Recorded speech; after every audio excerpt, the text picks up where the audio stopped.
My name is Lynette Savaloja, and I am the Cytopathology Technical Supervisor at Regents Hospital in St. Paul, Minnesota, which is part of the Health Partners family of care. And what do you do now? I am working there. I've been there for 10 years, and I do the direct supervision of the cytology department, as well as doing some other administration roles within the laboratory. And how did you first find out about cytology?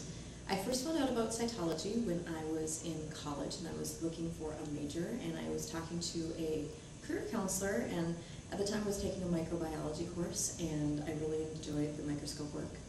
So she said that I should look into cytology, and that's how I got here. And what drew you to the profession? You know, my mother was a nurse, and so I was always very interested in the medical profession. But I didn't think I could be a nurse at the time. I didn't think I could draw blood, and I didn't want to be involved with IVs and all that. So, so the laboratory really drew me, and as I mentioned, you know, really enjoying the microscope work, I really felt like it was a good fit to be in cytology. And tell us about an interesting case or situation that you've encountered in your practice.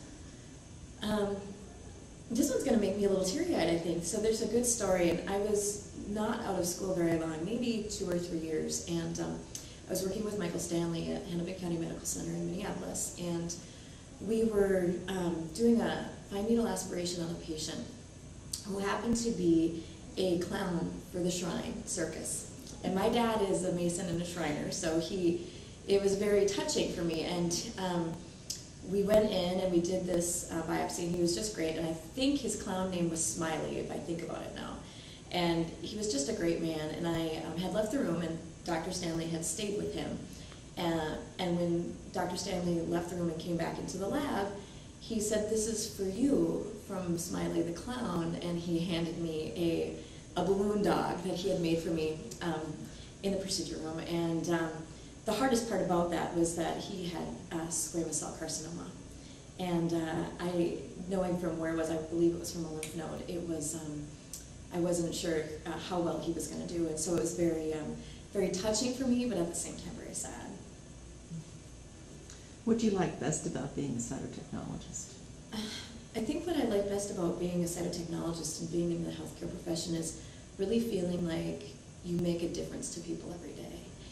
Where I work, I'm lucky enough to work in an organization that collaborates a lot with our OBGYN providers, and we have a relationship with them. And so we're really able to improve care and follow up for these patients. And so I really feel like I'm making a difference in the lives of the women, and I really love that about my job. What's the most rewarding thing that's happened to you in cytology? Wow, what's the most rewarding thing that's happened to me in cytology? That's a really hard question to answer, because, you know what, I do know the answer to that. The most rewarding thing that has happened to me in cytology is got to be the people I work with. It's been great to come to the national meetings and really meet people and network, but I have to tell you, I work with such a bright group of cytotechnologists, and the people that I work for are just wonderful, and I'm just lucky to have a job where we're so collaborative, and it feels like such a family environment, and I just love it, loved working there. And what do you value most about your membership in the ASC? The thing I value most about the membership of the ASC is twofold. The first thing is the ability to really see what's happening in the rest of the world. And the rest of the U.S. as far as practices and new things that are happening in the field, and really being able to watch and see, and then being able to bring that home and help the cytotechnologists and the pathologists that I work for and the patients that we serve.